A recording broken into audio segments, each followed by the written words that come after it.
وہ اس کا ہاتھ منہ ٹاول سے پوچھتے اذلان سے شکوہ کناں تھی۔ تو اس وجہ سے تم اس پر ہاتھ اٹھاؤں گی؟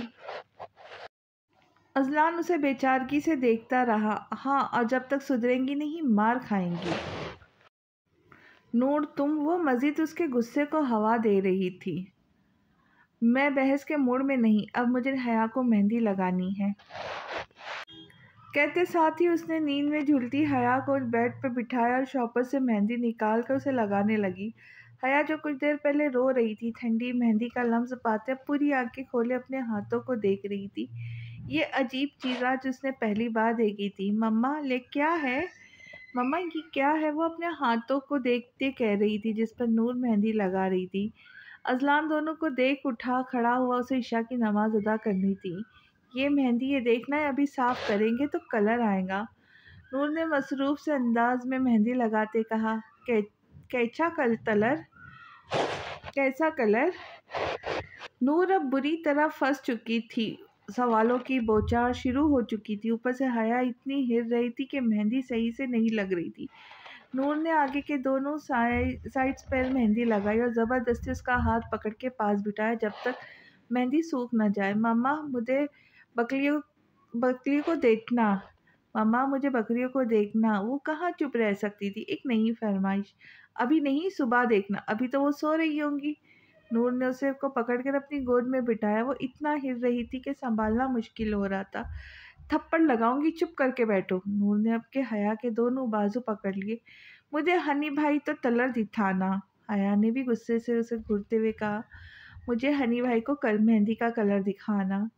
میر نیچے گیا ہے، پڑھائی کر رہا ہے، خبردار جو اسے پریشان کیا۔ نور نے خوفاتے ہوئے اسے دیکھا۔ حیا نے سر زور سے دائیں بائیں ہلایا جس کی وجہ سے اس کی پونی ٹیل زور سے نور کو لگی۔ نور کی گرفت ڈھیلی پڑ گئی۔ حیا سجدے میں بیٹھے اذلان کی گردن کے گرد بازو حمائل کر کے اس سے چپک گئی۔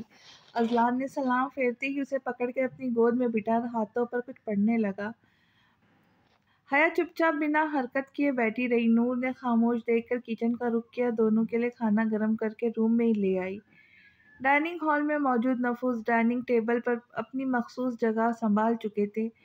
سبھی وہاں موجود تھے سوائے نور اور عنایہ کے۔ عائشہ نے ملازمہ کے ساتھ مل کر ناشتہ لگایا۔ میر کسی گہری سوچ میں تھا۔ اذلان، فیضان اس سے بے نیاز ناشتہ شروع کر چکے تھے۔ حمزہ اور حیا بغیر ناشتہ کیے ہی جا چکے تھے۔ نور کے اصرار پر اس نے کہہ دیا، مما یونی میں کر لیں گے۔ نور نے اپنے ہی پورشن میں عنایہ کا ناشتہ کرایا۔ اس کے اتنے کہنے کے باوجود وہ نیچے نہیں آئی۔ میر نے ایک نظر فیضان اور اذلان کو دیکھا جو ناشتہ ختم کر چکے تھے۔ میر نے صرف چائے ہی پی جو بمشکل اس کے حلق سے نیچے اتری۔ تایا ابو، آپ سے ضروری بات کرنی ہے۔ ہاں برخوردار، بولو۔ فیضان کا موڈ آج اچھا تھا۔ میر کو ان کے لہجے سے ہی اندازہ ہو گیا۔ بابا، تایا ابو، کل رات میں وہ عنایہ واپس آ گئی۔ عارف نے اسے طلاق دے دی۔ فیضان کے تاثرات یکایک سخت ہو گئے، دماغ کی نسیں واضح ہونے لگی۔ اس کے برعکس اذلان کا چہرہ سفید پڑ چکا تھا۔ اذلان نے فوراً پانی سے جگ سے گلاس میں انڈیل کر ایک ہی سانس میں ختم کر ڈالا اور دونوں ہاتھوں سے سر تھامے بیٹھ گیا۔ میر کو سمجھ نہیں آ رہا تھا کیا کہے۔ ان کے چہرے سے نہیں لگ رہا تھا کہ دلاسے کی ضرورت ہے۔ عائشہ جو اپنا چائے کا کپ تھامے کچن سے نکل رہی تھی، میر کے منہ سے ادا ہوتے الفاظ سن کر ان کا سانس اٹک گیا۔ میر کی نظر ان پر پڑی تو ایک سیکنڈ ضائع کیے بغیر میر ان تک پہنچا، نرمی سے ہاتھ پکڑ کر انہیں پاس صوفے پہ بٹھایا۔ تائی امی؟ میر، میری عنایہ، میر! وہ دوپٹے سے منہ چبائے رو پڑی۔ نور جو عنایہ کو نیچے لا رہی تھی، عائشہ کو اس طرح روتا دیکھ کر حالت کی نزاکت کو سمجھ گئی۔ عنایہ سب کو نظر انداز کرتی فیضان کے پاس آئی اور سامنے بیٹھا اس کا باپ بظاہر خود کو مضبوط ظاہر کر رہا تھا، لیکن وہ جانتی ہے اندر سے وہ ٹوٹ پھوٹ کا شکار ہے۔ کیا نہیں کیا اس کے باپ نے اس کے لیے! منہ سے الفاظ ادا نہیں ہوتے تھے کہ خواہش پوری ہو جاتی تھی۔ کتنا مان تھا، بھروسہ تھا انہیں اپنی بیٹی پر، اور کیا کیا میں نے! اس عظیم شخص کی عزت کو رون ڈالا، الزام کسی اور کے سپرد کر دیا۔ پاپا! عنایہ گھٹنوں کے بل ان کے پاس بیٹھ گئی، گھٹنوں پر رکھا فیضان کا ہاتھ مضبوطی سے اپنے ہاتھ میں تھام کر اس پر اپنے لب رکھ دیا۔ آپ کا دل دکھایا تھا نا میں نے، دیکھے مجھے سزا مل گئی، آپ کو تکلیف پہنچا کر میں خود بھی خوش نہ رہی، پل پل مجھے اپنی غلطی کا احساس ہوا، لیکن آپ کے سامنے اعتراف کرنے کی ہمت نہیں تھی پاپا، مجھے لگا آپ میرا یہاں آنا بھی بند کر دیں گے، پاپا مجھے معاف کر دے، بہت سزا بھگت لی میں نے اپنی نادانی کی، میری وجہ سے میرا معصوم بیٹا بھی سزا سہتا رہا، پاپا پلیز یوں مت منہ موڑے، ایک آخری دفعہ معاف کر دے۔ فیضان اٹھ کے لمبے لمبے ڈیگ بھرتا اپنے کمرے میں بند ہو گیا۔ نور عائشہ کو سنبھال رہی تھی، اذلان نے اٹھ کر عنایا کو اپنے ساتھ لگایا، سر پر ہاتھ رکھ کر تسلی دی، بیٹا تم ابھی ہمارے ساتھ رہنا، فیضان کو میں سمجھاؤں گا، تھوڑا وقت لگے گا لیکن سنبھل جائے گا۔ جی چاچو، وہ آنسو پوچھتی اذلان کے ساتھ اوپر آگے، ابھی نہ اس کی حالت تھی نہ عائشہ کی کہ ان کا سامنا ہو۔ اذلان نے دعا مانگ کے حیا پر کچھ پڑھ کر پھونکا، اسے لے کے اٹھ کھڑا ہوا، ٹیبل پر لگا کھانا دیکھ کے اذلان کی بھوک چمک اٹھی، آج دن بھر کام میں اسے کھانے کا خیال ہی نہ آیا۔ تم کہاں جا رہی ہو؟ آؤ میرے ساتھ دو۔ وہ میں نے مارکیٹ میں بھابھی کے ساتھ برگر کھایا تھا، ابھی بھوک نہیں ہے، نماز کے لیے بھی دیر ہو رہی ہے۔ اذلان نے دھیرے سے اس کا گال تھپکا اور ہلکا سا مسکرایا، اب اس کی زندگی اس سے روٹھی نہیں تھی۔ نور نے حیا کے ہاتھ دھلائے، مہندی کا رنگ بہت گہرا آ گیا تھا، جسے دیکھتی ہی وہ خوشی سے اچھلنے لگی۔ نور اسے واش روم سے باہر نکال کر وضو کرنے لگی۔ پاپا میری مہندی، بابا میری مہندی۔ حیا نے مہندی کے ہاتھ اذلان کے آگے کیے، اذلان نے خوشی سے اس کے ننھے ننھے ہاتھوں کو دیکھ کر جھک کے ان ہاتھوں کو بوسہ لیا۔ نور آستین نیچے کرتے ہوئے واش روم سے باہر آئی تو اس کی نظر ٹیبل کے گرد چکر لگاتی حیا پر گئی، جو اذلان کے ہاتھ سے ایک نوالا کھا کر ٹیبل کا پورا راؤنڈ لگانے کے بعد آ کر دوسرا نوالا کھا رہی تھی۔ نور نے دوپٹہ نماز کے سٹائل میں باندھا اور نماز ادا کرنے لگی۔ نماز پڑھ کے وہ برتن سمیٹنے کے مقصد سے ٹیبل کی طرف آئی، لیکن ڈھکے ہوئے باؤل اور کپڑے میں لپٹی روٹیاں اور ہی داستان سنا رہی تھی۔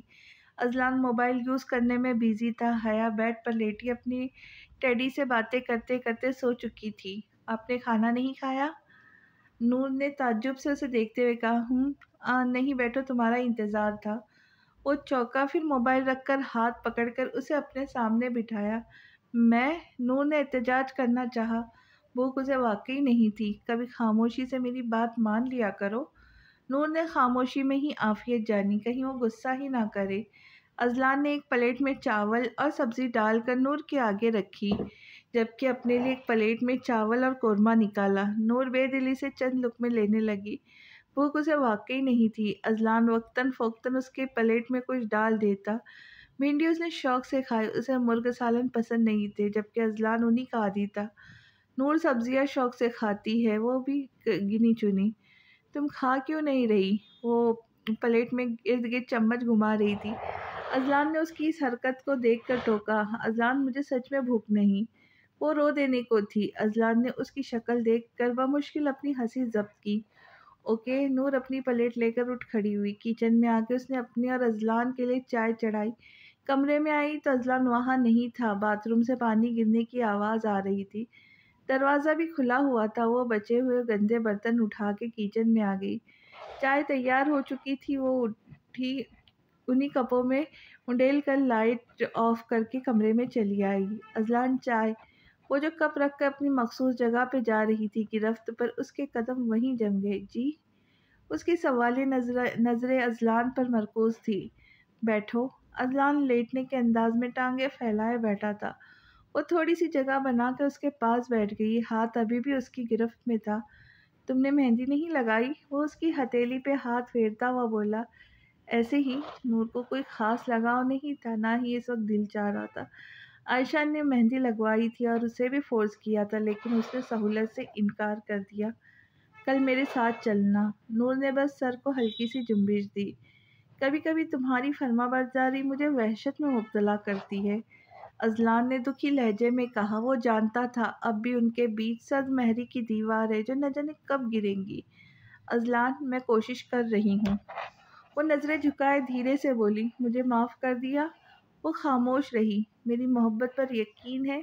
وہ جیسے اس پر نظریں ہٹانا بھول چکا تھا۔ نور لب کاٹنے لگی۔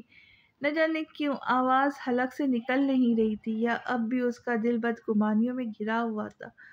اذلان نے ایک گہری سانس خارج کی، جیسے اسے یہی توقع تھی۔ حیا پر ہاتھ کیوں اٹھایا تھا؟ اس کا لہجہ نرم تھا، وہ پہلے کی طرح غصے میں نہیں تھا۔ اذلان بہت ضدی ہے وہ، آپ کے جانے کے بعد میری ناک میں دم کیے رہتی ہے، کل تو مجھے تھپڑ بھی مارا تھا۔ اذلان کو ہنسی آ گئی، وہ اپنے گال پر ہاتھ رکھے معصومیت سے کہہ رہی تھی، کیوں؟ اذلان نے چائے کا کپ ہونٹوں سے لگایا۔ میں نے اس کی ڈول غصے سے پھینک دی۔ وہ کیوں؟ ضد کر رہی تھی کہ بھابھی کے ساتھ جانا ہے۔ فیضان بھائی اور عائشہ بھابھی کل انوائٹڈ تھے ڈنر پہ، اب عائشہ بھابھی میکے جا رہی تھی، اسے کیسے لے جاتی؟ اچھا بھی نہیں لگتا، ویسے ہی عائشہ بھابھی کی وجہ سے میں کچھ پرسکون رہتی ہوں، ورنہ تو حیا کی حرکتیں دیکھ کر میرا گاؤں جانے کا دل کرتا ہے۔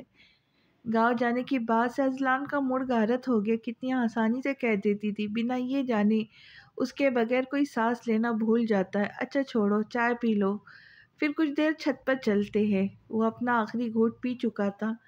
میں تھک گئی ہوں اذلان، آج دن بھر بچوں کی شاپنگ کرتی رہی ہوں، پھر کبھی۔ وہ آج ہر بات پر نفی کر رہی تھی، یہ نور نے خود بھی محسوس کیا، تبھی ڈرتے ڈرتے اس نے اذلان کی طرف دیکھتے کہا، اوکے۔ اذلان نے اس کی صاف پیشانی کو بوسہ لیا اور اٹھ کھڑا ہوا۔ آپ کہاں جا رہے ہیں؟ مجھے نیند نہیں آ رہی، ایسے ہی راؤنڈ لگانے جا رہا ہوں۔ اذلان کے جانے کے بعد وہ چائے ختم کر کے حیا کے ساتھ لیٹ گئی۔ تھکن اتنی کی تھی کہ فوراً ہی نیند آ گئی۔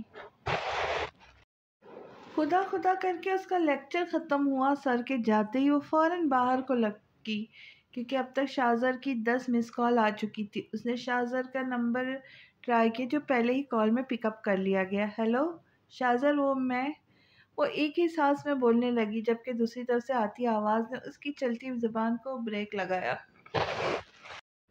کون؟ شاہزر واش روم میں ہے، دوسری طرف انگریزی میں جواب دیا گیا۔ لڑکی کے ایسنٹ سے پتہ لگ رہا تھا کہ وہ ودیشی ہے۔ فون پر حیا کے ہاتھ کی گرفت ڈھیلی پڑ گئی۔ آپ کون؟ اس نے لڑکھڑاتی آواز میں بمشکل پوچھا۔ میں شاہزر کی دوست، ویسے تم کون ہو؟ کس کا فون ہے؟ وہ جواب دیتی اس سے پہلے ہی شاہزر کی آواز اسے اسپیکر سے سنائی دی۔ حیا کالنگ لکھا تھا، میں نے پک کر لیا۔ اس لڑکی نے انگریزی میں شاہزر کو جواب دیا۔ حیا دونوں کی گفتگو غور سے سن رہی تھی، اس کے دل کی دھڑکنیں تیز ہوتی جا رہی تھی۔ فون رکھ دو، مجھے کسی سے بات نہیں کرنی۔ حیا کے گلے میں آنسوؤں کا فندہ اٹک گیا، اس نے سانس لینا مشکل لگا۔ وہ کچھ کہنا چاہتی تھی، لیکن دوسری طرف سے فون رکھا جا چکا تھا۔ حیا، کیا ہوا؟ حیا! مریم، جو اس کی گہری دوست تھی، اس کی حالت دیکھ کر پریشان ہو گئی۔ اس کا ہاتھ پکڑتی فوراً تھرڈ فلور پر آ گئی، جہاں اسٹوڈنٹس نہ ہونے کے برابر تھے۔ پہلے اس نے حیا کو پانی پلایا، پھر رونے کی وجہ پوچھی۔ حیا نے روتے ہوئے اسے ساری بات بتا دی۔ سچ حیا کوئی ودیشی تھی، پتہ ہے؟ میرے جیجو میری بہن سے نکاح کر کے باہر چلے گئے، وہاں جا کے شادی کر لی۔ جب گھر والوں کی طرف سے رخصتی کے لیے پریشر بڑھنے لگا، تب جا کے انہوں نے شادی کا بتایا۔ پتہ ہے، جب تک ان کو 2-3 بچے بھی ہو چکے تھے۔ وردہ، جو انہی کے گروپ کی تھی، فون نان اسٹاپ شروع ہو گئی۔ اس کے ساتھ گروپ کی باقی لڑکیاں بھی آ چکی تھی، سبھی حیا کے نکاح سے واقف تھے، اور اب حیا کی بات سن کر سب صحیح معنوں میں پریشان ہو گئی۔ تم چپ رہو، ضروری نہیں سارے مرد ایک جیسے ہو۔ مریم نے حیا کا سفید پڑتا چہرہ دیکھ کے اسے ڈپٹا۔ مریم، وردہ صحیح کہہ رہی ہے، میرے ابو کو ہی دیکھ لو، وہاں جا کے تیسری شادی کر لی، بس اتنا احسان ہے کہ خرچ بھیج دیتے ہیں۔ مریم نے ماریا کو گھورا، جسے وہ نظر انداز کر گئی، جبکہ حیا اب بلک بلک کے رو رہی تھی۔ حیا، سوری یار، میرا ارادہ تمہیں رلانے کا نہیں تھا، ماریا نے اسے گلے لگاتے ہوئے کہا۔ سبھی اسے چپ کرانے میں لگ گئے تھے۔ میں اب کیا کروں؟ حیا نے بھیگی پلکوں سے موبائل کی طرف دیکھا، جہاں شاہزر کا نام جگمگا رہا تھا۔ اس نے غصے سے کال کاٹ دی۔ میری بات مانو تو اپنی جوانی کی فکر کرو، میری بہن بیچاری 8 سال جیجو کے انتظار میں رہی، اب شادی ہوئی بھی تو 3 بچوں کے باپ سے۔ مطلب؟ حیا کی سمجھ اس وقت کچھ نہیں آ رہا تھا۔ جب دل نے اسے قبول کر لیا ہے تو اس نے راستہ بدل لیا، طلاق لے لو۔ حیا کی آنکھیں پوری کھل گئی۔ مریم نے رکھ کر تھپڑ اسے دے مارا، پھر وردہ، انوشا، ماریا اسے کنونس کرتی رہی، جبکہ ماریا اور حفصہ نے اسے عقل مندی سے کام لینے کا کہا۔ پہلے وہ شاہزر سے مل کر غلط فہمی دور کرے، پھر جا کر کوئی فیصلہ کرے۔ حیا نے 1 گھنٹے کی بحث کے بعد یہی حل نکالا کہ ماما سے بات کریں گی۔ ابھی وہ انہی سوچوں میں تھی کہ ایک بار پھر شاہزر کا نام اسکرین پر جگمگایا۔ حیا نے کوئی تاخیر کیے بغیر فون اٹھایا اور جب بولنے پہ آئی تو شاہزر کی دنیا ہلا دی۔ مجھے طلاق چاہیے مسٹر شاہزر، میں کوئی ایری گیری نہیں، جب چاہا عزت دی، جب چاہا بے عزت کیا، اب میں آپ سے کوئی بات نہیں کروں گی، اب تایا ابو آپ سے بات کریں گے۔ اس نے بنا جواب سنے فون کاٹ دیا اور پھوٹ پھوٹ کر رو دی۔ ہنی کیا ہوا، پریشان کیوں ہو؟ نور نے بکس ہٹا کر اس کے آگے سینڈوچ رکھے۔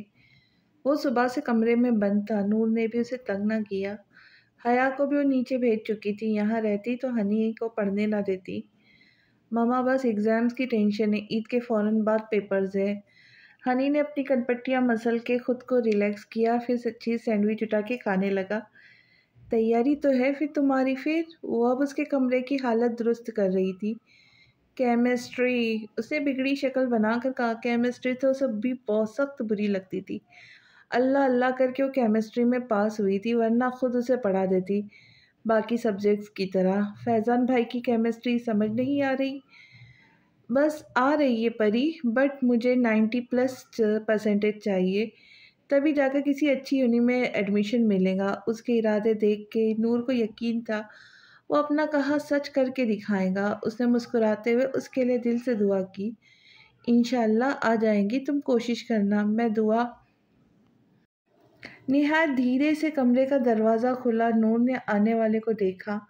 حیا اپنا چھوٹا سا پنک بیگ جو باربی کی شیپ میں تھا پہنے اندر آ گئی۔ آتے ہی وہ نور کو نظر انداز کر کے بستر پر چڑھ کے ہنی کی گود میں آ کر بیٹھ گئی۔ ہنی کے چہرے پہ ایک نرم مسکراہٹ آن ٹھہری۔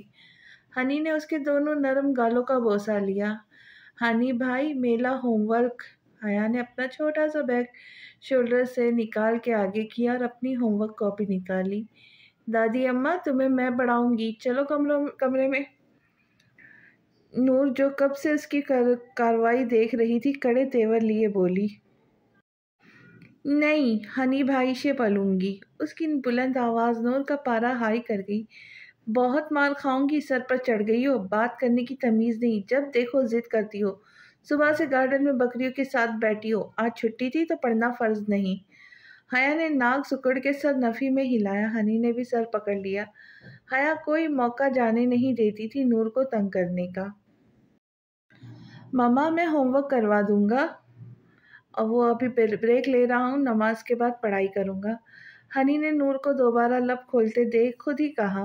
نور نے اپنی اس بدتمیز بیٹی کو گھوری سے نوازا اور کچن میں چلی گئی۔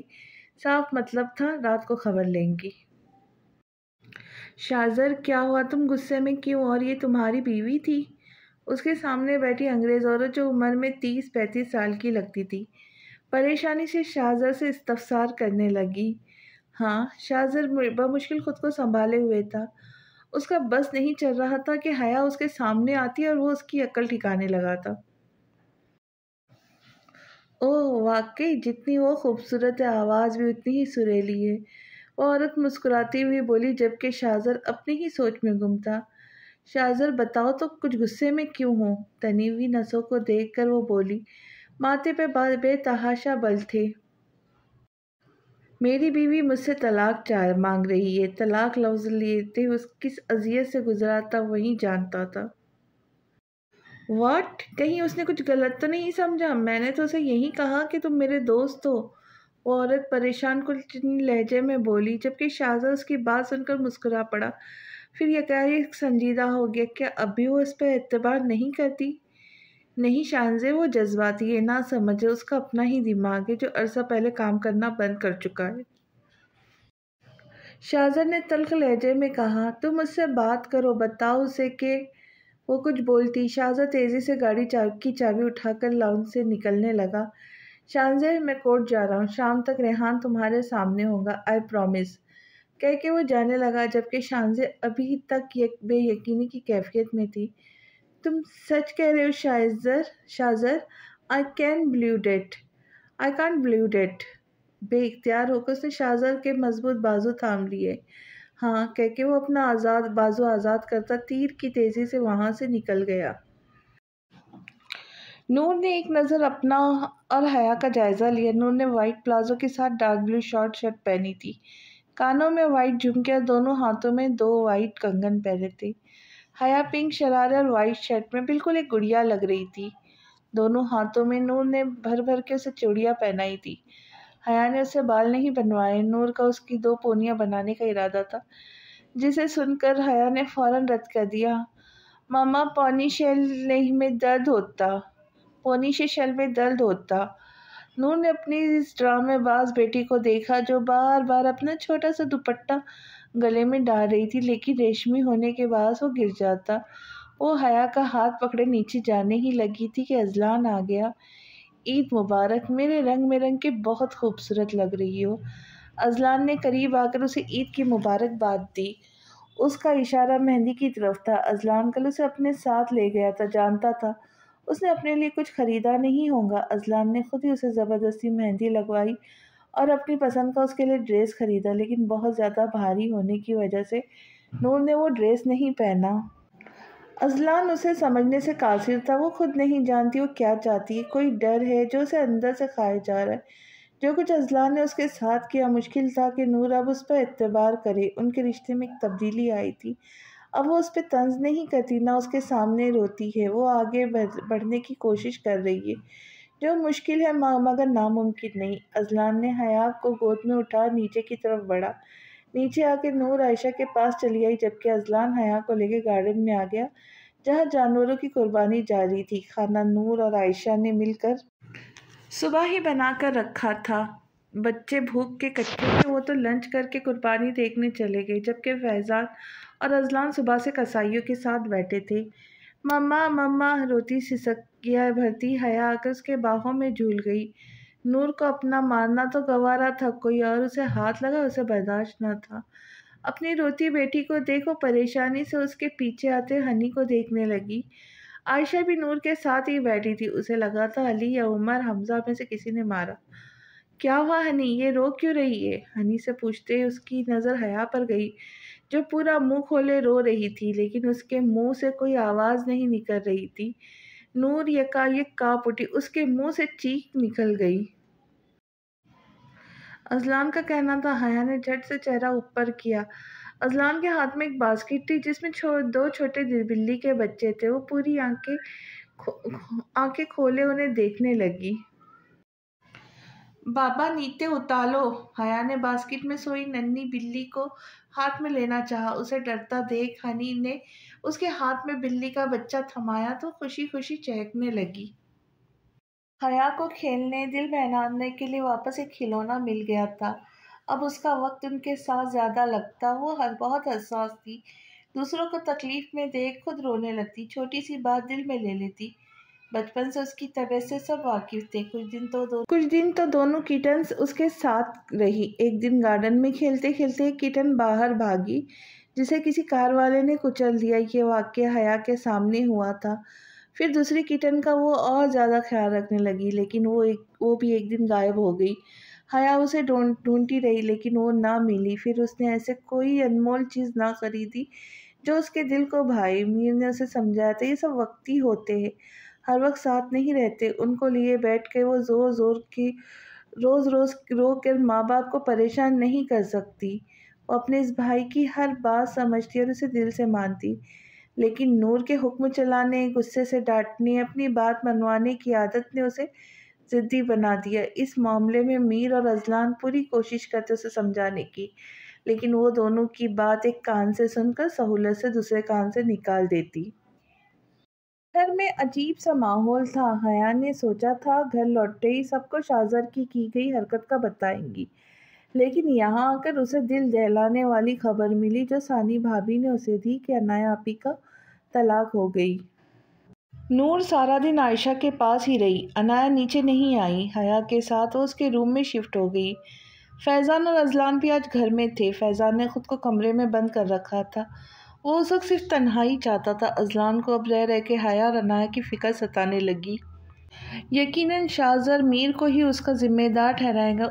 19 سالوں میں اذلان نے نور سے کوئی بات نہیں چھپائی، چھوٹی سے چھوٹی بات وہ اسے شیئر کرتا، چاہے عمر کی یاد ہی کیوں نہ اسے ستائی، وہ بھی نور کے ساتھ شیئر کر کے اپنا دکھ ہلکا کرتا۔ لیکن میر سے جڑی یہ بات نہ جانے نور پر کیا اثر کریں گی۔ نور نے دن رات ایک کر کے اپنی بیٹی کے مستقبل کی دعا کی، ان تاک راتوں میں وہ بھی اس کے ساتھ جاگا ہے اس بد دعا کا اثر ختم کرنے کے لیے جو انجانے میں نور نے اپنی ہی بیٹی کو دی ہے۔ حیا نے اپنا فون بند کر کے رکھا، ایک شاہزر سے ہی تو وہ بات کرتی تھی، اب جب ان کے بیچ سب ختم ہو چکا ہے تو وہ اس کا فون کیا کرتی۔ عنایا کے آتے ہی وہ شاہزر کو فراموش کر چکی تھی، دن بھر وہ احمد کے ساتھ کھیل کر اپنا دل بہلا لیتی۔ دن گزرتے جا رہے تھے، شاہزر کا کوئی اتا پتہ نہیں تھا، نہ جانے وہ کہاں غائب ہو گیا۔ ایک دن اس نے باتوں باتوں میں عائشہ سے بھی شاہزر کا پوچھا، لیکن ان کا بھی یہی جواب تھا کہ 3 دن سے شاہزر کی کوئی کال نہیں آئی۔ لیکن عائشہ کو پرسکون دیکھ کر حیا کو شک ہوتا، جیسے شاہزر نے عائشہ کو پہلے سے ہی منع کر رکھا تھا کہ وہ کوئی بھی خبر اس سے ریلیٹڈ حیا کو نہ دے۔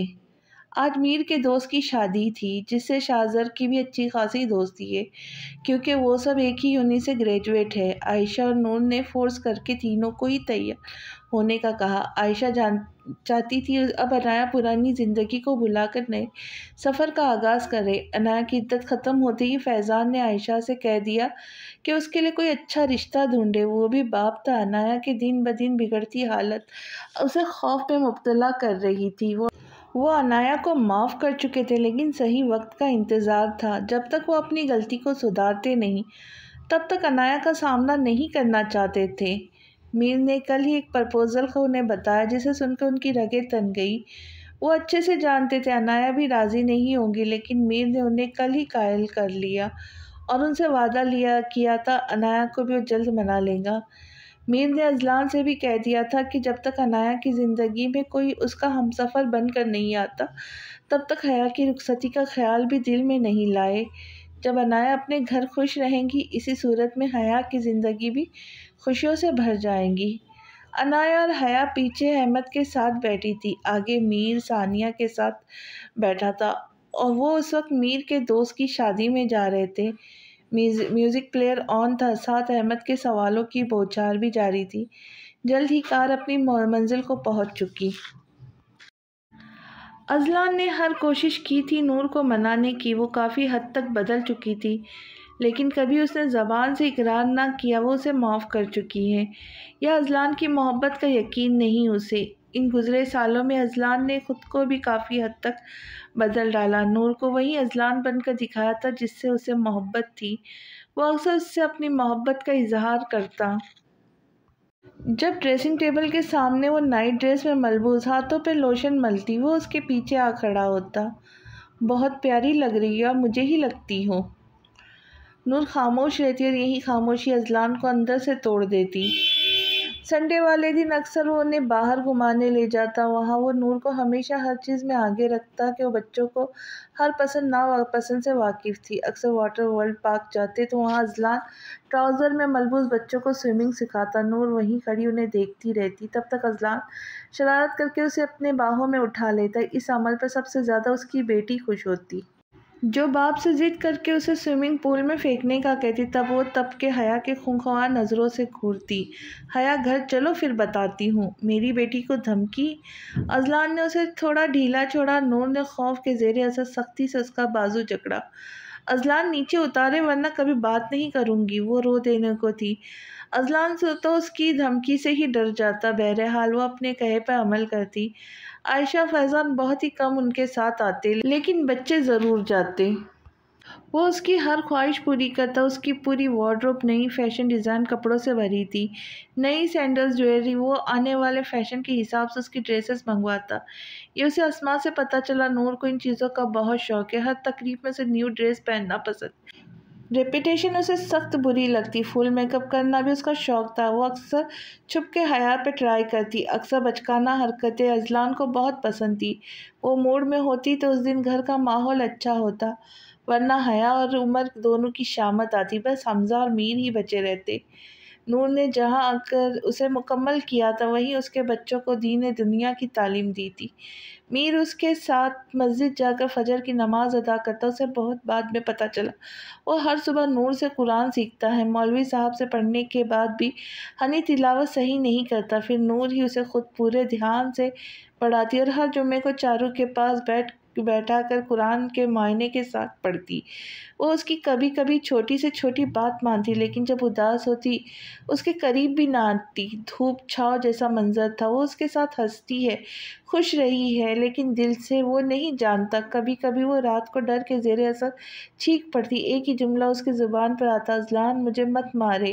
وہ اپنے سینے سے لگاتا جب تک وہ پرسکون نہیں ہو جاتی۔ نیند میں بھی اس کا ہاتھ اذلان کے دل پر ہوتا، جسے وہ مضبوطی سے جکڑ لیتا۔ اس کے سونے کے بعد وہ اٹھ کر راتوں کو اپنی بیٹی کے لیے دعا کرتا، اسے لگتا جیسے اب بھی وہ اسے تکلیف سے انجان ہے جس سے اعظم شاہ اور اسما گزرے۔ وہ اسے خوش دیکھ کر خوش ہوتا، تبھی امان اور ہبا کے یہاں آنے کا کہتا، کیونکہ ہبا کے آمد سے اس کا گھر کہکہوں سے گونجتا۔ نور کی اس خاموشی سے اذلان کو وحشت ہوتی۔ تبھی ایک بار جب ہبا اور امان یہاں رہنے آئے تو اذلان نے اپنے دل کی حالت نور کے سامنے رکھی۔ سردیوں کا موسم تھا، بچوں کی چھٹیاں چل رہی تھی، فیضان بچوں کو ننیحال لے گیا تھا۔ اس دن سب گارڈن میں چیئر رکھے بیٹھے تھے، سامنے لکڑیاں جلائی تھی جس سے نور اور ہبا وقتاً ہاتھ سینکتی۔ اذلان گٹار ہاتھ میں لیے کہنے کو تو ہنی کی فرمائش پر، جو اس نے خود ہنی کو کہا تھا کہ فورس کرنا، آج تمہیں میری آواز سننی ہے، لیکن اصل میں اپنے دل کا حال اپنی بیوی کو سنانے کے لیے وہ کر رہا تھا۔ نور بھی خاموشی سے عورتوں کی طرح بیٹھی تھی۔ جب اذلان کی آواز گونجی اس کا دل معمولی سے تیز دھڑکنے لگا۔ یہ ایک خوبصورت گانا ہے، آپ لوگ پلیز یوٹیوب سے سن لیجیے گا، میں اپنی آواز میں شعر کی طرح پڑھتی ہوں۔ آپ بیٹھے ہیں بالم پہ میری، موت کا زر چلتا نہیں ہے۔ آپ بیٹھے ہیں بالم پہ میری، موت کا زور چلتا نہیں ہے۔ آپ بیٹھے ہیں بالن پہ میری، موت کا زور چلتا نہیں ہے۔ موت مجھ کو گوارا ہے لیکن، موت مجھ کو گوارا ہے لیکن، کیا کروں دم نکلتا نہیں ہے، کیا کروں دم نکلتا نہیں۔ جہاں سب اس کی آواز میں کھوئے تھے، وہیں اس کی آواز سامنے بیٹھی اس کی بیوی کا دل چیر رہی تھی۔ کس قدر ظالم ہے، کیسے موت کی بات اتنی آسانی سے کر دیتا ہے۔ نور نے بمشکل اپنی سسکی دبائی۔ ایک پل کو اس نے اس ظالم شخص کو دیکھا تو وہ اسے دیکھ رہا تھا، اس کے ہونٹوں پر خوبصورت مسکراہٹ تھی، وہ اس کے چہرے سے اس کے دل کا حال پڑھ رہا تھا اور وہ زور سے گانا گانے لگا، یہ عداقت یہ نزاکت بارسل، میرا دل تم پہ قربان لیکن، یہ نزاکت بارسل، میرا دل تم پہ قربان لیکن، کیا سنبھالو گے تم میرے دل کو، کیا سنبھالو گے تم میرے دل کو، جب یہ آنچل سنبھلتا نہیں ہے، کیا سنبھالو گے تم میرے دل کو، جب یہ آنچل سنبھلتا نہیں ہے۔ نور نے شکوہ کناں نظریں اٹھائی، وہ اسے التجا کر رہا تھا، بس ایک دفعہ، بس ایک دفعہ معاف کر دو، بس ایک معافی، میری توبہ۔ اسے نظریں پھرتے دیکھ اذلان کی نظریں مایوسی سے واپس لوٹ گئی۔ معاف تو کر چکا ہے وہ ہمیں، بس انا اڑے آ رہی ہے۔ میرے نالوں کی سن کر زبانیں ہو گئی موم کتنی چٹانیں، میرے نالوں کی سن کر زبانیں ہو گئی موم کتنی چٹانیں، میں نے پگھلا دیا پتھروں کو، میں نے پگھلا دیا پتھروں کو، ایک تیرا دل پگھلتا نہیں ہے۔ پگھلا دیا پتھروں کو، ایک تیرا دل پگھلتا نہیں ہے۔ اس نے نظریں نہیں پھیری تھی، آنکھوں کی نمی اسے چھپا رہی تھی، اس سے جو اس کی رگ رگ سے واقف ہے۔ بابا amazing, she is crying, that's mean we won. وہ اب آپ سے ناراض نہیں۔ اس کی بات پر اذلان مسکرا دیا، لیکن اس کا ہاتھ گٹار سے ہٹا نہیں، اس کے لب مسلسل ہل رہے تھے۔ میں کدے کے سبھی پینے والوں، لڑکھڑا کر سنبھلتے ہیں لیکن، تیری نظروں کا جو جام پی لے، تیری نظروں کا جو جام پی لے، عمر بھر وہ سنبھلتا نہیں ہے، تیری نظروں کا جو جام پی لے، عمر بھر وہ سنبھلتا نہیں ہے۔ ہبا میں آ رہی ہوں، ایک ضروری کام رہ گیا ہے۔ جلدی سے وہ پاس بیٹھی ہبا کے کان میں کہہ کر وہاں سے بھاگی۔ آپ بیٹھے ہیں بالم پہ میری، موت کا زور چلتا نہیں ہے، موت کا زور چلتا نہیں ہے، موت کا زور چلتا نہیں ہے۔ اس کی آواز نے نور کے دور تک تعاقب کیا۔ وہ بھی گٹار رکھ کر بھاگنے سے اس کے پیچھے چلایا۔ کہاں بھاگ رہی ہو اور کب تک بھاگوں گی؟ اس نے اندر جاتی نور کا بازو پکڑا۔ میں آپ سے کبھی نہیں بھاگی تھی، آپ چلے گئے تھے مجھے چھوڑ کے، وعدہ نبھایا نہیں۔ آنکھوں میں نمی تھی، وہ اس کی آنکھوں میں دیکھ شکوہ کر رہی تھی۔ تم سکھا دو نبھانا، سیکھ لے، اب تک نبھا رہی ہوں۔ اذلان نے اس کے آنسو پوچھے۔ نفرت کرتی ہو نا؟ نہیں، نفرت نہیں کرتی، جھوٹ بول رہی ہوں۔ اسے لگا تھا شاید اذلان یہی سمجھا۔ نہیں، تم سچ بول رہی ہو، تمہاری آنکھیں تمہارے دل کا حال عیاں کر دیتی ہے۔ وہ اس کی بات سن کر مسکرائی۔ تم اگنور کرتی ہو، دور جاتی ہو، میں تو تڑپ اٹھا ہوں۔ اس کی مسکراہٹ اسے حوصلہ دے رہی تھی۔ آپ جو کہتے ہیں کرتی ہوں پھر؟ اذلان، میں خود آؤں گی آپ کے پاس، لیکن اس دن جب میری بددعا دعا بن کر حیا کو لگیں گی۔ اب آپ کو بھی مجھ سے شکوہ نہیں ہونا چاہیے۔ اب تو نہ طنز کرتی ہوں نہ شکوہ، بس یہ ڈر میرے اندر سے ختم ہو جائے۔ میں نے آپ پر اعتبار کیا، مجھ پر بھی کرے۔ آئی لو یو نور۔ بے اختیار ہو کر اذلان نے اس کا ماتھا چوما۔ لیکن میں نفرت نہیں کرتی، وہ اس کے سینے سے لگتی ہنستی ہوئی اس سے کہہ رہی تھی۔ اذلان کی گرفت سخت تھی، اب تو اسے سختی کی عادت ہو گئی تھی۔ میلے بابا ہے۔ تبھی حیا کی غصے بھری آواز آئی۔ اذلان فوراً اس سے دور ہوا۔ اس طرح زندگی کے ماہ و سال روتے گزر گئے۔ وہ کبھی خوش ہوتی، کبھی اداس۔ اذلان گھر آتے ہی اسے اپنی نظروں کے سامنے رکھتا، اسے محبت کا یقین دلاتا۔ وہ خوش ہوتی، لیکن جیسے جیسے وہ حیا کو بڑھتے دیکھتی، وہ خوف اس محبت پہ غالب آ جاتا۔ چھوٹی سی بات پہ چڑچڑا جاتی، لیکن اسے سنبھالنے والی دو جانیں، میر اور اذلان، ہمیشہ ساتھ رہے۔ ان گزرے سالوں میں میر آہستہ آہستہ اس کی برین واشنگ کرتا، اذلان نے بھی اس کا بھرپور ساتھ دیا تھا۔ اسے یقین تھا ایک دن خود وہ اس کے صبر کے سامنے ہار جائیں گی، اور ہوا بھی ایسا۔ آج سالوں بعد نور نے اسے محبت کا اظہار کیا اور کھلے دل سے اسے معاف کیا۔ یہ کہنا ہوتا ہے کہ جھوٹی انا سے وہ باہر نکل آئی۔ تو ملتے ہیں اب اگلی قسط میں، تب تک کے لیے دعا میں یاد رکھنا۔ اور کہانی کیسی لگی ضرور کمنٹس میں بتانا۔ بہت اچھی لگی تو اپنے دوستوں اور رشتہ داروں کے ساتھ ضرور شیئر کرنا، اور میرے چینل کو سبسکرائب کر کے جانا نہ بھولے۔ بیل آئیکن کا بٹن بھی ہٹ کریں تاکہ میری آنے والی ویڈیو آپ تک جلد از جلد پہنچ سکے۔ تو ملتے ہیں نئی ویڈیو کے ساتھ، تب تک کے لیے اللہ حافظ۔